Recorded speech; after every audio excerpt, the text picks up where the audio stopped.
Creed 2 has arrived. Not only does it manage not to serve as a worthy sequel to the first Creed, it's a great bookend to 1985's Rocky IV and the character of Ivan Drago. But no matter how big a Rocky fan you are, we're willing to bet you might have missed some of the little details and Easter eggs Creed 2 has to offer. We've gathered a few of our favorites together for your viewing pleasure. But beware, we're going into full spoiler mode. If you haven't seen the movie, you will lose. But we don't want to break you, so come back once you're in the know and all will be well.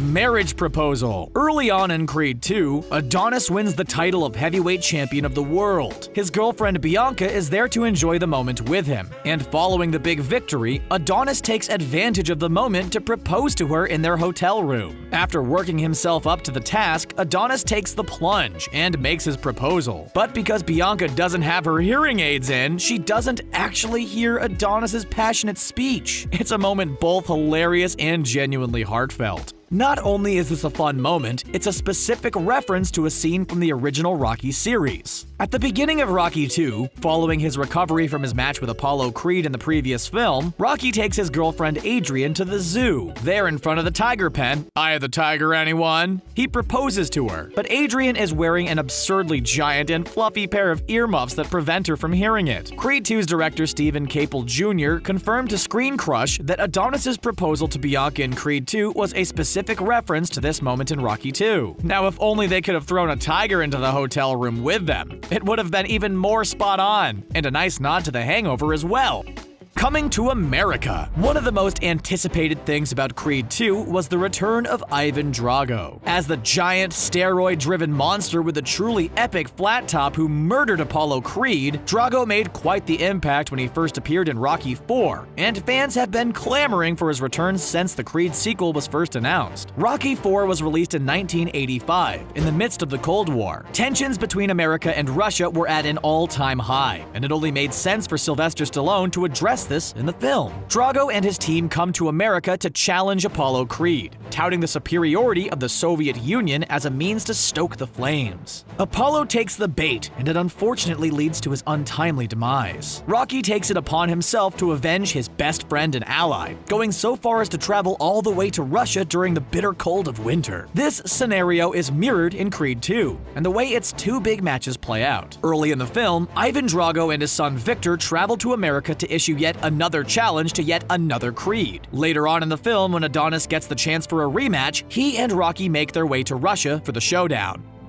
Dangerous. Boxing is all about machismo, and even a boxer as sensitive as Rocky Balboa or Adonis Creed can get caught up in the intensity of it all. In order for a fighter to psych themselves up for a big match, they have to believe they're the best, even if the opponent they're taking on is as intimidating as Dolph Lundgren, or Mr. T, or even Hulk Hogan. It just comes with the territory. So it's no surprise that when Adonis gets the challenge to fight Victor Drago, the son of the man who killed his father, he jumps at it without too much hesitation. The issue is that he does so against the better advice of his new wife Bianca and his friend and mentor Rocky. His arrogance becomes a key component that contributes to his defeat. Even if he doesn't technically lose the first fight, it's clear Adonis has been beaten as a result of his lack of preparation. The true extent of his arrogance becomes clear in the moment when he and Rocky are discussing whether or not they should took the fight. Rocky mentions that Victor is a dangerous opponent, and in reply, Adonis says, "I'm dangerous." Though it's more obscure, this does appear to be a reference to Apollo Creed's same line in Rocky II during his big rematch with Rocky.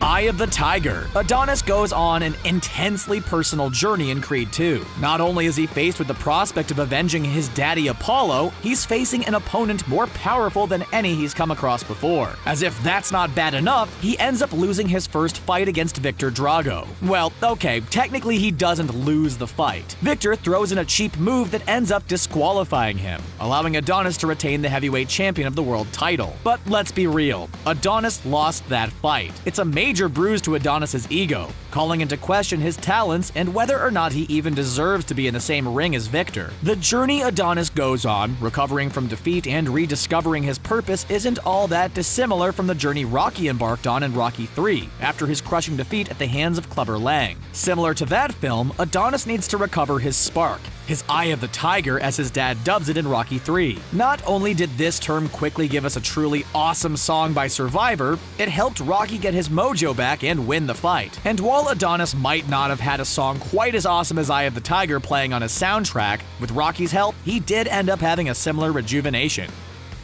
Baby Creed. Creed 2 takes more than a few pointers from the second Rocky film. Not only does Adonis get married to his girlfriend Bianca, not only do they move into a new place together, they also end up having their first kid. In Rocky 2, Adrian gives birth to the Balboa's first and only son, Robert, aka Rocky Jr. The pregnancy isn't without its fair share of complications for Adrian. Her weakened state, brought on by an intense argument with her brother Paulie, causes her to go into a coma. Rocky is so distraught, he doesn't see the point in doing anything except waiting in the hospital by her side and praying in the hospital chapel. Despite his rematch with Apollo on the horizon, Rocky refuses to leave his wife's side until she's recovered. Thankfully, she does so in time for Rocky to get all trained up for his big battle with Apollo Creed. While Adonis doesn't experience anything nearly as dramatic as his wife going into a coma, he and Bianca do have to contend with one major concern: their child's hearing, as Bianca's condition is hereditary. Their greatest fears are realized when the doctors confirm that the baby is deaf. While Rocky 2 and Creed 2 scenarios aren't necessarily identical, the number of similarities between them are clearly intentional. Rocky Jr. And while we're on the topic of sons and daughters, let's talk a little bit about Rocky's son, Robert. Over the course of the original Rocky series, we see Robert grow from an infant son into a young man. He even makes an inexplicable jump in years in the month between Rocky's match against Ivan Drago in Russia and Rocky's return to America. How does something like that even happen? It's not until Rocky V, though, that Robert starts to show a little bit of a pouty side. It's understandable. His dad isn't paying much attention to him. Robert just wants to be loved. While Rocky's relationship with his son seemed resolved by Rocky V's conclusion, their issues rose to the surface once more for its sequel, Rocky Balboa, as Robert attempted to traverse the corporate world and distance himself from his dad's long shadow. Once more, we're led to believe the issues between them have been resolved, only to discover in the first Creed that Robert's moved away and Rocky isn't even in touch with him anymore. Creed 2 seeks to amend this dangling thread by bringing Robert back as a surprise cameo appearance near the film's conclusion. It's a nice way to wrap up not only Rocky's storyline, but to bring some much-needed and appreciated closure to this tumultuous relationship. Training montages. What's a Rocky movie without a training montage? The franchise practically pioneered the term, and it's what most people think of when they think of this series. Thankfully, the Creed films have followed this tradition, continuing to rock the amazing montages whenever possible. Creed 2 even manages to find a way to pay homage to the intense montage in Rocky IV. In Rocky IV, we get not one, but two, count 'em, two training montages. Both take place in Russia, where Rocky decides to brave the frigid elements by chopping down trees, climbing mountains, lifting carts and bags of stones, and doing insane sit-ups while hanging off the edge of a balcony. Seriously, who does that? It hurts just to watch this stuff. In the meantime, Ivan Drago does his training in a clinical, indoor facility, getting pumped full of steroids just to emphasize just how evil he is. Adonis's trial in Creed 2 is won by fire as opposed to the icy Russian conditions. Where Rocky trained in freezing cold temperatures in an Arctic landscape, Adonis trains in the middle of a desert. Where Rocky has to contend with extreme cold, Adonis has to brave overwhelming heat. These training scenes mirror each other in a really brilliant way, showing how the series has evolved while also honoring its roots. Mrs. Drago. In Rocky IV, Ivan Drago's posse consists of his manager Nikolai Koloff and his wife, in addition to a number of trainers intent on sculpting the massive Russian to perfection. They travel with him to America and oversee his training in their high-tech facilities. While his wife comes across as supportive of her husband in Rocky IV, it can't help feeling motivated more by his success than a genuine love for him. Creed 2 revealed for certain her loyalty only extended as far as Ivan's ability to win fights. Turns out that when Ivan lost to Rocky, he lost everything. He became something of an outcast in his society, and even though they had a son together, his wife abandoned him for another man. Ivan and Victor see her again for the first time in years during a state dinner. You may not have realized it, but the role is once again played by Bridget Nielsen, returning for a brief cameo. Nielsen was actually married to Sylvester Stallone for a brief time. They met during Rocky IV's production. Their relationship only lasted for 19 months, but despite the public falling out, they managed to maintain a cordial relationship. Nielsen mentioned in a recent interview that she was overcome with emotion when she and Stallone reunited on the set of Creed 2.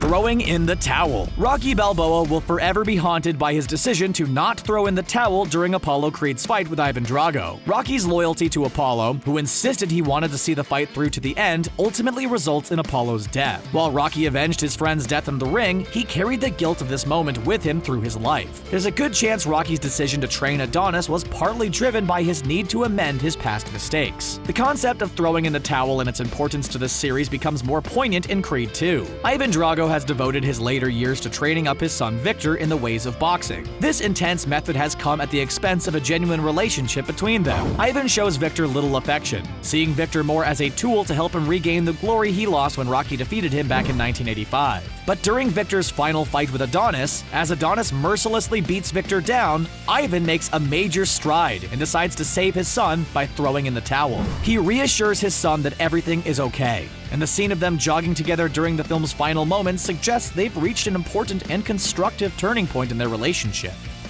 Passing the torch. With 2006's Rocky Balboa, Sylvester Stallone had crafted what was clearly meant to be a swan song for the beloved character. He'd never intended to pick Rocky back up until writer-director Ryan Coogler pitched him on his idea for Creed. Won over by Coogler's enthusiasm and his incredible work on the film Fruitvale Station, Stallone agreed to return, reprising the role that made him a household name. Creed ended up serving as both a wonderful bookend for the original Rocky franchise and a fresh start for something new. The only question was, where could you take the Rocky character in a Creed sequel? Director Steven Caple Jr. and the screenwriting duo of Stallone and Cheo Hodari Coker found a way to wrap things up by having Rocky reunite with his son, a touching way to bring the story to a close. Stallone has suggested in a recent Instagram post that Creed 2 will be his last appearance as the character, stating, "Though it breaks my heart, sadly all things must pass and end." When Rocky tells Adonis, "It's your time," he's not just telling him to enjoy the victory. It's a symbolic passing of the torch from the old to the new,